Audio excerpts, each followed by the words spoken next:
Star Wars spent 50 years building one of the most detailed universes in history. It still hasn't answered these 8 questions, and some of them break the entire story. Let's break this down. Finn's secret. The Resistance fleet is burning. The First Order has locked onto every ship, and there is nowhere left to run. Finn is on the comm with Rey, the kind of moment where people say things they've been holding back for too long. He starts to speak. "I need to tell you something." And the transmission cuts out. The moment dissolves. Neither character acknowledges it again for the rest of that film. Then comes Pasana. The First Order is closing in from every direction, sand shifting under their feet, no exit visible. Finn grabs Rey. He tries again. This time she actually stops and asks him, "What are you trying to say?" He deflects. He actually deflects. The film ends, the sequel trilogy ends. 3 films, 2 near-death confessions, 0 answers. Here's the thing that makes it worse. The answer was never some grand mystery. John Boyega confirmed it in 2020. Finn had been trying to tell Rey he was Force-sensitive, that something had been awakening in him across the entire trilogy, that he could feel things he had no framework to explain. J.J. Abrams confirmed the same. Both the actor and the director knew exactly what the secret was. The screenplay never made it onto the screen. Not as a reveal, not as a throwaway line, not as anything. 3 movies of setup for a character moment that was fully intended, fully confirmed, and simply never filmed. The movie told you there was a secret, then it forgot it told you. The lightsaber. Before Finn's unspoken confession, before the sequel trilogy even had its heroes figured out, this franchise had already buried a different mystery. One connected to a weapon that had passed through the hands of Anakin Skywalker, Obi-Wan Kenobi, and Luke Skywalker across the original trilogy. Anakin built it, Obi-Wan kept it for nearly 2 decades. Luke wielded it until Cloud City, until the duel on that carbon gray platform above a drop with no visible bottom, until Darth Vader's blade came down and took the hand holding it. The saber fell. Luke fell.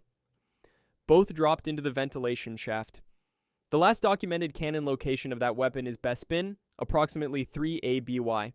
Then it vanishes from the record for roughly 30 years. The Force Awakens opens with the galaxy change beyond recognition, and somewhere in Maz Kanata's castle on Takodana, in a chest, but in a basement, on a planet in an entirely different star system, that lightsaber is sitting in a box. Han Solo asks Maz directly where she got it. Her answer is exact, a good question for another time. That is the complete answer provided. The film treats this as a deliberate mystery being seeded for future exploration. Someone found it, someone moved it across star systems, a chain of custody existed, and audiences were being silently promised they would eventually learn it. That was over 10 years ago. No novel has addressed it, no comic has addressed it. Rian Johnson admitted he had no idea how it got there. Abrams never provided a canon answer. The film explicitly acknowledged a mystery, labeled it a story for another time, and that time has not arrived in any medium. A prop that appears across 6 films. So I connected to 3 of the saga's most important characters with no explanation for the 30 years it spent somewhere between a ventilation shaft and a pirate's basement. Yoda's species. This one was deliberate. That is what makes it different from every other unanswered question in the franchise. The lightsaber's mystery was probably an oversight. The Force sensitivity setup was almost certainly a casualty of chaotic sequel development, but this one, the complete absence of a name for the species of the most iconic non-human character in Star Wars history, was a choice made by George Lucas and maintained by every storyteller who came after him. Yoda appears in 5 of the 9 Skywalker saga films. He is established as the Grand Master of the Jedi Order, the most accomplished living Force user in the galaxy, and a being who trained Jedi for approximately 800 years. His species has no canon name. His homeworld has never been identified in any official source. His biology, his people, his culture, none of it exists in any reference material, any novel, any database entry. Canon has produced exactly 3 members of this species. Yoda himself, 900 years old at death.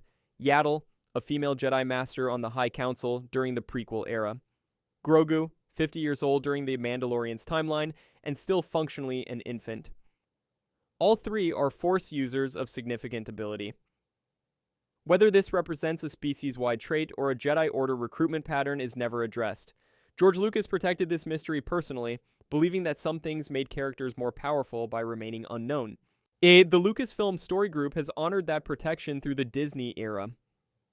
In-universe reference books acknowledge the gap openly. The Jedi themselves did not know what Yoda's species was called or where they came from. The greatest teacher the Order ever produced was a mystery to the institution he ran for centuries. His species has been in front of audiences since 1980. Nobody knows what to call it. The droids. The franchise has avoided answering this one for nearly 50 years because the answer is uncomfortable in a very specific way. It does not just create a plot problem. It creates a moral problem that runs through every story across every era, implicating heroes the audience has been rooting for since 1977. The evidence that droids in Star Wars are sentient is not subtle or ambiguous. R2. D2 demonstrates persistent individual identity, emotional loyalty, grief, and problem-solving creativity across a 60-year continuous timeline without a memory wipe to reset him. C3. P.O. exhibits fear, social anxiety, genuine vanity, and visible distress at the prospect of memory erasure. The specific distress of someone who understands what they are about to lose and does not want to lose it. K2SO in Rowan. 1. Delivers dry humor with timing and self-awareness, and when the moment comes, makes what registers unmistakably as a deliberate, conscious choice to sacrifice himself so that Cassian and Jyn can survive. L3-37 in Solo was not a comic relief character performing quirky rebellion. She was explicitly fighting for droid rights, and she understood her own oppression with a clarity that implies full self-awareness. The official explanation that droid personalities emerge from accumulated operational experience collapses on contact with the films. C-3PO is anxious and fussy from his first activation as a child's incomplete project in a desert hovel.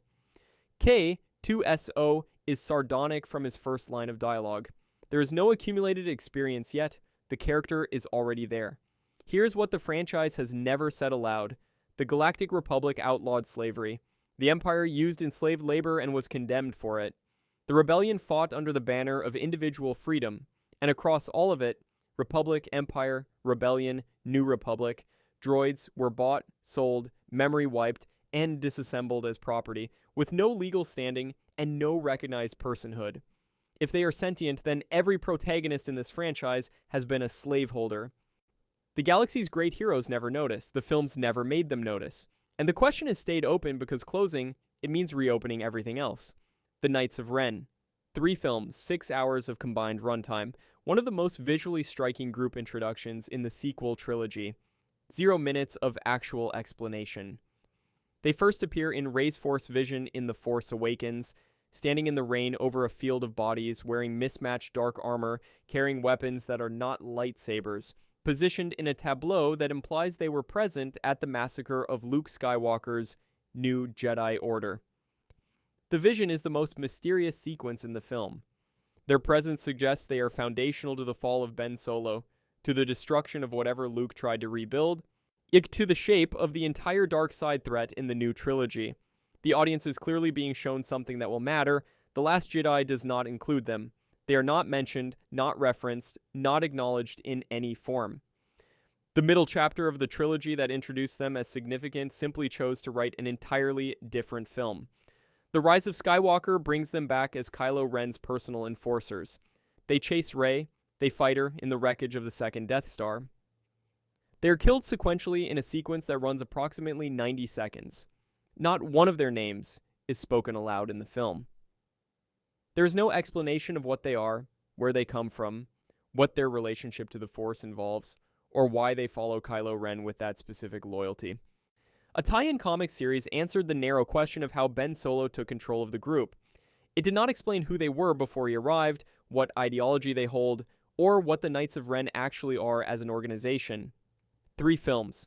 0 answers. They looked incredible. They meant nothing. Snoke.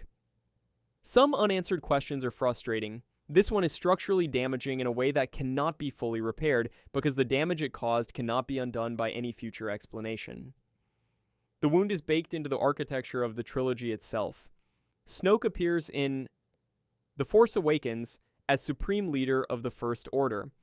an ancient, heavily scarred, towering humanoid of unknown species who wields the kind of dark side power that makes the room feel different when he speaks.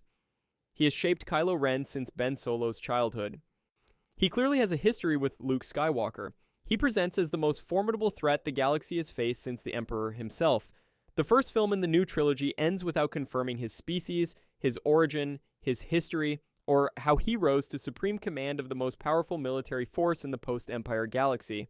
The reasonable assumption was that The Last Jedi would begin answering these questions. It was, after all, the middle of a trilogy built around this villain's shadow. The Last Jedi kills him in his throne room in the second act. He receives no backstory, no origin, no explanation of his abilities or his past, or what he wanted with the galaxy. Rian Johnson confirmed this was a deliberate creative choice, subvert the expectation, shift focus to Kylo Ren, and let Snoke die as a symbol of subverted power rather than an explained character. The Rise of Skywalker then reveals, in 2 lines of dialogue, that Snoke was a lab-grown proxy created by Palpatine, a puppet, a management tool. The audience spent 4 years building theories about him. The answer was a throwaway line in a film focused on something else. The trilogy's primary villain for its first 2 installments was a manufactured prop. Nobody told the audience until it was too late to matter. Palpatine's return. Return of the Jedi ends definitively. That is not a debatable reading of the film, it is the point of the film. Darth Vader lifts Emperor Palpatine above his head on the reactor walkway of the second Death Star and throws him into the shaft below. Palpatine falls. There is a discharge of energy at the bottom that lights the shaft from beneath. The Death Star begins its destruction sequence. The Emperor is dead. The rebellion wins. The galaxy is free. This was the ending of the Star Wars saga from 1983 until December 2019, 36 years in which no reasonable person had reason to question it. The Rise of Skywalker opens with a title crawl that states Palpatine has returned. That sentence is the complete explanation provided before the narrative begins. The film itself addresses his survival exactly once. He tells Kylo Ren that the dark side of the Force is a pathway to many abilities some consider unnatural. A line lifted verbatim from his manipulation of Anakin Skywalker in Revenge of the Sith, recycled here as a non-answer to a direct question. He also says he has died before.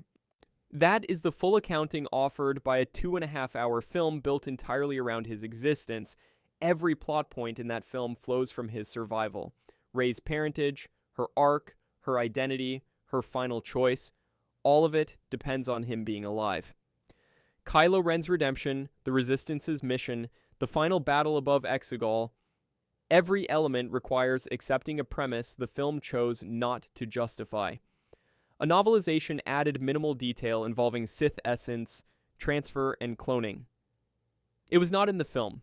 The film that needed that answer more than any other film in the franchise gave the audience the least. The movie that required the premise most was the one least willing to explain it. Anakin's origin. Everything before this was a dropped thread, a sequel trilogy failure, a deliberate artistic choice, or a structural mistake. This is different. This is the question at the center of the entire mythology, the one that was raised in 1999 with surgical precision and has remained open across 26 years of storytelling, and both possible answers reshape everything audiences have ever watched: The Phantom Menace. Qui-Gon Jinn asks Shmi Skywalker directly who Anakin's father is.